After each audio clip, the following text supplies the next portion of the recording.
Hello and welcome to TVC News Politics on Sunday, where we explore the latest development in Nigeria's politics. Today we are discussing the emergence of the African Democratic Congress, or ADC. We're looking at it as a potential new force in the country's political landscape. The party's recent appointments, including that of the former Senate President David Mark as interim national chairman, have generated significant interest and debates. From praise to criticism, the ADC's emergence has sparked a wide range of reactions from Nigerians. Some see it as a breath of fresh air, while others question its viability. We will be discussing the implications of the ADC's rise, its potential impact on the 2027 election, and what it means for Nigeria's democratic future. Joining me in the studio is a governorship aspirant in the 2023 Benue State governorship election and the head of the Atiku Okowa presidential campaign for northern states, Chile Igboawa. He was also a former lawmaker in the 6th National Assembly. Thank you for joining us on the program. Thank you very much. Well, we have seen the African Democratic Congress now emerging as the party of the coalition, that's the opposition coalition.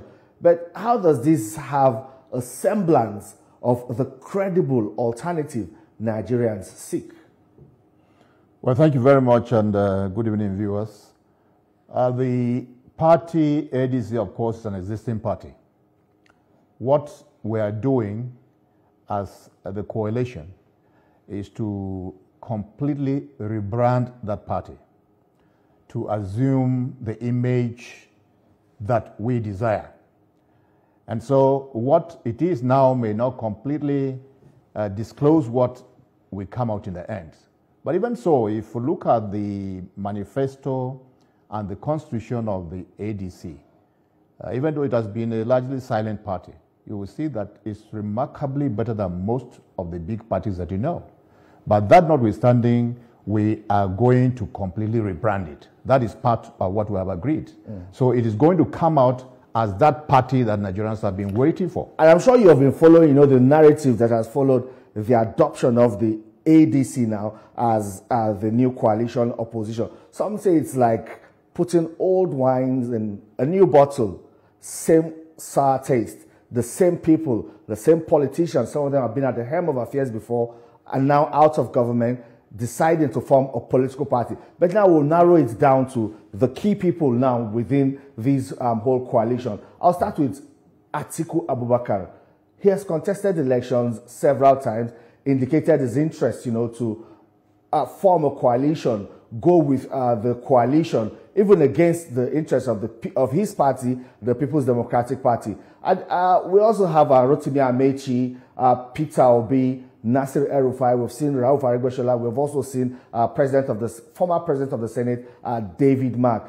These men are not small politicians. They've all been at the scene for a very long time. And that's why Nigerians are saying, do they really offer any better alternative? Or is it just their dislike for perhaps President Bola Tinubu? I'd like to clarify that the narrative about the principal idea being that of dislodging Tinubu is incorrect. That's not the principal idea. Tinubu just happens to be the dramatic personnel who is setting the government. But the coalition has looked at a lot of issues, how that our nation has not been going the right direction for many years. And the idea is to correct it. The full, menu is still in the making. It's in the cooking. We have not completely put it together. But because of the interest that has been generated, people are making a lot of comments and opinions. Yes, some of the opinions are helpful because they align with what we're already trying to do. Most of the literature that we have on ground to rebrand that party. So it's not the faces you see, because if you begin to quote the list of those who are in that party, you'll be surprised. Okay, then let's talk about the faces. Those are just a few there. Let's talk about the faces we see. Atiku Abubakar, he was vice president to President Olusegun Obasanjo between 1999 and 2007. He has contested the presidential election 3 times in 2007, 2011, 2023. Some say he will still contest again on the platform of the African Democratic Congress. And is also believed to be highly influential. He seems to be the one in the driver's seat. What's your own view about, Atiku Abubakar's chances? Because you were also his campaign manager in the northern states at the last election. Don't you think he's going to muzzle his way through and grab that ticket again? Because he also once said he has never lost primary elections. Well, let me say that one of the issues that have been put at the back seat in the coalition is the issue of personal ambitions. Since we started, it has always been a reminder to everybody that put your ambition behind. Let us face the issue of the challenges that are facing Nigeria. These challenges are existential challenges, and it doesn't have to be about the individual ambition. Yes, Atiku is a prominent politician, there's no question, and you have mentioned the names of other prominent politicians too. But the fact is that one of the traditions that we intend to introduce through the ADC is to ensure internal party democracy. So if he desires to contest elections, he will have to go to the primaries. And it's left for Nigerians, particularly the members of the ADC, to decide who will be their candidate. So there's no muzzling, because it is not going to be an imposition. That is one particular issue that we have deliberated over and again, that this party must show a difference, but not being a party that imposes candidates on the people. It must obey its own constitution, it must obey its rules and its guidelines. So there should be no fear about anyone muzzling anybody. I listened to a member of the coalition now, who probably has not left the Labour Party, but he's a member of the coalition. That's Baba Ahmed Detsi.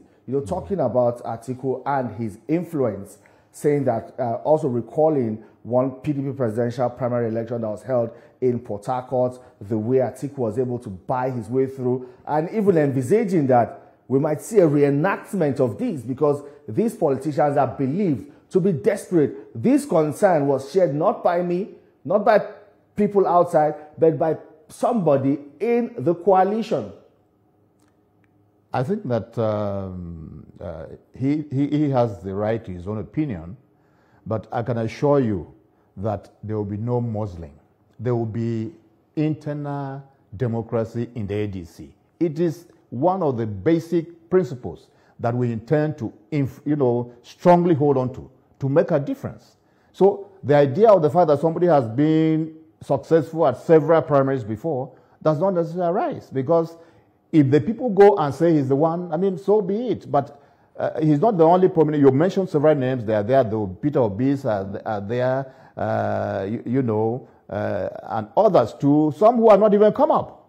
Some people are even saying that, Amechi is also there. The emergence of former Senate President David Mark as the interim national chairman of the ADC may just be a walk in the park for Atiku Abubakar to clinch the presidential ticket of the ADC. These men have come a long way. They have a good relationship. He also coordinated the PDP primaries that gave Atiku the ticket in 2023. It is not going to be by appointment. The ADC will not appoint a presidential candidate. So the chairman of the party does not have the right to appoint someone as a candidate. And I think by political experience, if somebody were afraid of, chances of emerging as a candidate, I think Atiku should be opposing the chairman coming from the north. Because that already puts aside, if you bring your national chairman from the north, does it mean therefore that you are thinking that the candidate should come from the south? He has not opposed it, because the way we are proceeding is to ensure that we take the right path, we are lawful and we are democratic, so that in the end, what comes out is what the people decide. And we're very conscious about population demographics in Nigeria. So it's not a matter of the faces we are seeing now. The majority of the people in this party are going to be young people who have developed wonderful policies for population demographics. The women who outnumber the men in Nigeria, the youth who outnumber everybody in Nigeria. So those are the people who are going to make the decisions, not the faces that you are seeing. I also include myself among the group of X this and X that. And some people have even said the people in the ADC are aggrieved politicians. What's your grievance if indeed you are aggrieved? Yes, I'm aggrieved because the party that I belong to was not obeying its own constitutional rules. That's the People's Democratic Party. Yes, and I've just, it's just now that I'm moving that I'll resign. I'm a member of the National Discipline Committee of the PDP. And I can tell you on authority that we did not make any efforts to agree that we should install discipline in the party. So I will not belong to an organization that willfully agrees to being disciplined. I mean, there are issues that even people outside have cried their heads out. Why are you allowing these things to happen to you in that party? And we know that the scheming inside does not allow you to install that discipline. So that I can say that's my grievance. I have been a beneficiary of the PDP. I won my first election to the National Assembly on the platform of the PDP. I served as Deputy Chief of Staff and Advisor, still on PDP. It was also through PDP that I was appointed the Chief Ombudsman of Nigeria. So okay. I would say I have gained something. But nonetheless, I mean, if you are in a place and what is happening does not agree with your principles in life, you should seek your way out. So grievances, when people say grievances, sometimes they tend to think about those who have lost elections. How many people have lost elections in the PDP? So, and those who are coming from Labour Party, those who are coming from APC, APC has won election, and members are there. Only a few people lost election that are talking about being in the coalition. So grievances may be genuine and honorable. Maybe I should help make a sense of what they are referring to as grievance. Of course, we know Atiku lost election to President Bola Tinubu. Peter will be the same thing. They say if you look at Rotimi Amechi, he lost the primary election and has been bitter since then, refused to return fully to the fold of the All Progressives Congress. Nasir Rufai, for example, campaigned for the president and was nominated as minister, but fails to, pass Senate screening for some undisclosed or classified security report. These are some of the grievances that people are talking about. How will they now manage their bitterness and all of these grievances and then be able to, coalesce into this ADC and put, like you said, personal ambitions behind and national interest first? Because these men have big political ambitions. Yeah, I would not be a spokesman for individuals. But if we recall, Rufai was virtually begged on the screens by Asiwaju to work with him. We remember He refused. And he had to persuade him and say, if you don't agree to work with me, I'm going to walk down this podium. I will not do this campaign again. So it's not as if he was a desperate man looking for ministerial appointment. He has been minister before. So that couldn't be the reason why he is bitter. There are reasons that people are bitter. The APC government in power now is, acting in a manner that does not give us, the spirit of unity. Very divisive policies that the government is pursuing. So the bitterness and the grievances are not just by these faces you are seeing. The grievances coming from the followers who are at the back are telling you, look, if this is what you gave us, we can't accept you. And if you accept what is going on, then we cannot line up behind you again, because it means you don't have our interests at heart. So it's not a matter of personal grievances, but grievances of misgovernance. We are having serious security problems. And one would expect that a serious government should declare a state of emergency on insecurity and channel resources sufficiently and the timetable that shows you that, okay, we can now say in 2 months we will secure out of maybe the 10 states that are under stress, we can secure 2 every month, and that by 5 months we have finished with insecurity in Nigeria. We have not seen anything like that. We have seen funds being channeled to, to projects that are not a priority. We have 70% of our population as farmers. Farmers cannot go to the farm. And that's why we're beginning to experience, food insecurity already. Some people, so these are the issues. Yeah, these are the issues indeed. But some people will say it did not really start today. It started when some of these actors, even in the coalition, were also in the government, where they had the opportunity to also correct some of these wrongs. And then now everyone is maybe screaming and pointing fingers and, refusing to take blame. We know that the government of the day, the primary responsibility is the protection of lives and property. But these men who are now pointing fingers from the ADC, are they qualified to even point fingers. The issue is that ADC is not going to be based on personalities. What we have noticed is in the past now 10 years, the APC government, which has been in power, does not have a manifesto or a constitution that can control the government. There's a renewed If you just wake up and you hear that national chairman has resigned and tell you stories, he's sick or something for hearings and things like that, there is no democracy there. And then the party is not in any way having any control. When we had political parties in Nigeria, that was when national chairman could invite the president, come over, what we're hearing, we don't like it. Now is the president who pushes national chairman of parties around, who pushes officials of parties around. It is state governors who push, party officials. That should not be the case. Those are some of the things we intend to correct, so that you have a party that has control. It's like you appoint somebody and you don't have control. It doesn't happen. We don't have even traditional society. You have kingmakers who make kings. Kings don't become kingmakers. They remain kings. So when you have a situation where you elect somebody, you say president is there, he becomes the leader of the party. How? How? Because he's not a kingmaker. He's a king. So those are the long-standing tradition. We are going to correct that. Those are the grievances we're talking about. Okay, then let's move on now. We still have to talk about the faces pushing this coalition, the faces we are seeing in the ADC, because whether we agree or not, these are the people that Nigerians will line up behind. These are the choices available for Nigerians. Now, Peter Obi, former governor of Anambra, said, though yet to resign officially from the Labour Party, he lost election when he was on the same ticket with Atiku Abubakar as his running mate. He also lost the 2023 presidential election, got about 6.1 million votes. That was a lot. He's believed to be the leader of the obedient movement. Yeah. That's a political pressure group that is really huge. Now, what we're hearing from this group, the body language, their disposition is that Peter Obi will not settle for less. It's either he gets the presidential ticket or they are not part of this arrangement. Well, the issue is that I told you sometimes when you perceive the aroma from the kitchen, you can condemn the meal that this meal is not going to be good. But you'll be surprised that when it's served at the dining table, you find out it's a beautiful meal.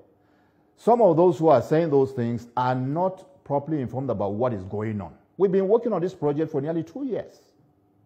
So those of us who have been on it for a year, 3 months or something like that, we know what is going on there, but it's not yet cooked enough to be served on the table. The only time that most people, the majority, will have the information is when we do the service. What was done a few days ago was just the unveiling of the party. By the time we do the proper launching, we will now expose a lot of the information that people need to know. And it's because they don't have that information at their disposal. That's why they are being apprehensive. If you go to an election and you expect that I must win, then you are not a Democrat. But if you go to an election and you are unfairly, schemed out, you should be upset. And I've assured you that by the rules we are developing, by the constitution that will come out in the end, we are going to have a party that respects internal democracy. Such that you yourself, the obedience, they will line up there and vote for him too. So if you go to... That's if they are members of the party. Because it's only registered members. I'm assuring you there will be registered members. Peter Obi simply has a few issues he's still doing. He has sponsored some candidates in the Labour Party. That's why he just wants to give them some backing. We're aware of those, just like Rufai too, is because he's sponsoring some candidates in his present party, the SDP. Other than that, they are fully members of the ADC. They started from the beginning, they are still here, and I can assure you that as late as today. Okay, well, some of them were debating together as late as today, Sunday, as I'm talking to you, so they are part of us fully, but they have obligations to ensure they see through their candidates at elections. Let's look at do that. I'm sure that the candidates will be happy that their principals are part of the coalition and now the ADC. Yeah, you just mentioned Nasir El-Rufai, former governor of Kaduna State, former FCT minister. Well, some people say his legacy as governor was quite controversial. Of course, we know the achievements in infrastructure and other areas, but in terms of peaceful coexistence, some people had their issues with that. Nominated as minister, but dropped, and he could not also deliver majority vote for his party in Kaduna State. So what value does he bring to the table? Because they say, I may be wrong, but some people, political observers say, with the rise of Governor Obasani, it seems like Nasir El-Rufai has lost political influence in his state. And his state is one of those with, the highest number of registered voters in northern Nigeria. What value will this man bring to the table? I think I will continue to emphasize. If we look at the election results for Kaduna State, how many votes did APC get? How many did PDP get? El-Rufai was in APC. Indeed. So if we look at the number of votes that PDP got, which were very close, the election was hotly contested, and in fact, those of us in the PDP still believe that election was won by PDP. But we are lawful 10,000 or so. 10,000 naira. 10,000 votes. Very so if you margin. have 10,000 votes and you have an El-Rufai coming in, however unpopular he is, I think it would be very discautious to say that he cannot muster 10,000 votes or even 20. And so if he can bring 20,000 votes, we'll be good to go. Well, so forget about him just as a person. He has value. The value may have diminished, but nonetheless, we already have something on ground which puts us in a winning position. Speaking about diminishing value, I want to talk about Rotimi Amechi, former Minister of Transportation, former Governor of Rivers State, but he also could not deliver the states for his party. It took someone else from another party to deliver, and he has also failed to deliver his state in 3 successive elections. That I'm talking about Rivers State. In 2015, he did not deliver. In 2019, he also failed to deliver. Same with 2023 because he supported a different candidate when he lost that election. Yeah, you see, in politics, it is not all the time that the interests are linear all through. They may be positive as you draw the line, and then they will change to negative as you go forward. But these are antecedents that would also determine possible outcomes. That's what I'm coming to. I'm saying that, yes, President Tinubu won the presidential election in Rivers State, isn't it? PDP won the governorship and majority of seats, both in the state and the National Assembly. So again, it's a matter of 2 political parties. Now, when we continue to hold individuals have single votes. They have a followership. But remember too that among their followership, you also have other people of interest who, if they say, look, I'm no longer here, those votes are gone. So you have maybe in that order, you have the person at the top. Maybe directly behind him, you have 10 people who are now giving him the votes. If 6 of them pull out, he is nobody up there. You just fall down because the ladder has been pulled down from under his feet. So let us not emphasize as if it's that single person who makes the votes. No. He makes the votes along with the support. His influence. That's what we're talking about. Yes. His influence. And then, they are also, again, within the ADC, we're hearing different commentaries from every corner. Some people are saying, oh, the ticket should be zoned to the south. I know you're not yet at that bridge, but these conversations are beginning to come up. Some say, well, if it is zoned to the south, then who will it be? We know who the frontliners or the front runners are. If it is to the south, then it will likely be Peter Obi against an Amechi, or if it is to the north, perhaps an Atiku clinches the ticket. Now, who will be the choice for VP? That's what a lot of people are concerned about. Peter Obi left the PDP when it was clear to him that he may not win the presidential election at the presidential primary ticket, and also may not be picked as vice president. That's why he left. It might be deja vu again, because again they say he may not have that spending power, and money is a significant factor in politics. So if, for instance, an Atiku, assuming but not conceding, an Atiku wins the ticket, he may just look elsewhere to somebody who probably has spending power like Rotimi Amechi. So money now will play a factor and would further cause crisis within the ADC, just like what happened in the PDP. I do not have sufficient information on the depth of their pockets. That's between Peter Obi and no, but we know everyone knows so, Peter Obi. as a lawyer, I cannot make opinion on what I have no information. I know that Peter Obi is not poor. Indeed. Just like Abeji is not poor. But as to how deep their pockets are, I cannot say. How willing they are to spend. That's another issue. Yeah. If it's a matter of willingness to spend, you can inject willingness into somebody. Somebody can be stimulated to spend if he sees that the expenditure is for good. So if Peter Obi has money and it's only the willingness to spend that is a problem, then maybe perhaps this is the project that we inject in him, the willingness to spend, who knows. So I wouldn't take it in terms of money. And again, let me just put this across, that as much as possible we intend to discourage money politics in the ADC. It is one of the main, we have a lot of projects lined up. We intend to discourage money because we're talking about youth here. If we say somebody should come and buy a phone for 50 million, you have already sent the youth out. How many youths can afford the 50 million? So I told you we're conscious about the population demographics. And we're not going to have a huge chunk of our party members, disqualified simply on account that they don't have the money. If they have the brains, why not? Those who have made, discoveries and inventions, it's not because they had the money.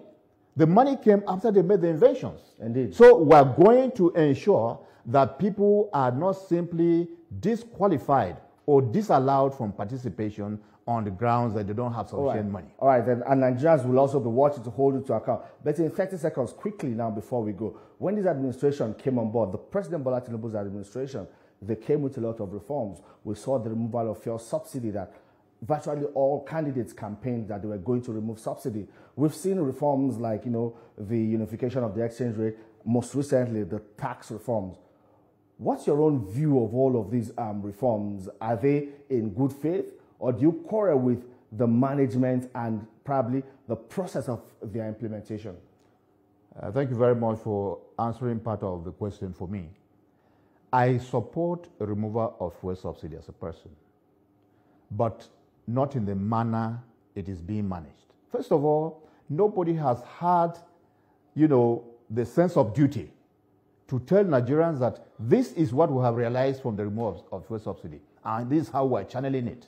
No, well, because that is being said at FAC, where we see that governors are getting more monies, and they have also confirmed that. You take a policy of that magnitude. You must have a program that that reduces the hardship. It's not a matter of sharing money at FAC. I attended several FAC. I was Permanent Secretary of Finance and Economic Planning for 8 years, so I attended several FAC meetings. So it's not for you to put money at FAC, but it is not FAC that removed the fuel subsidy. The government that removed the fuel subsidy should have a program to alleviate the hardships that have been caused. All right. Now the issue of tax reform, yes, I've read part of it. At the time it was in contention, and I know that in the end, if it's properly managed, it may be good. But you don't emphasize taxes when your people are hungry. And you should first improve the earning power of the people before you tax them. Yeah, we need to go. The government says that is pro-poor and pro-development. Well, that's all on the program today. You can watch this episode again on TVC News YouTube channel. Don't forget to like and share. Thank you for watching. I am Femi Akonde. See you next time.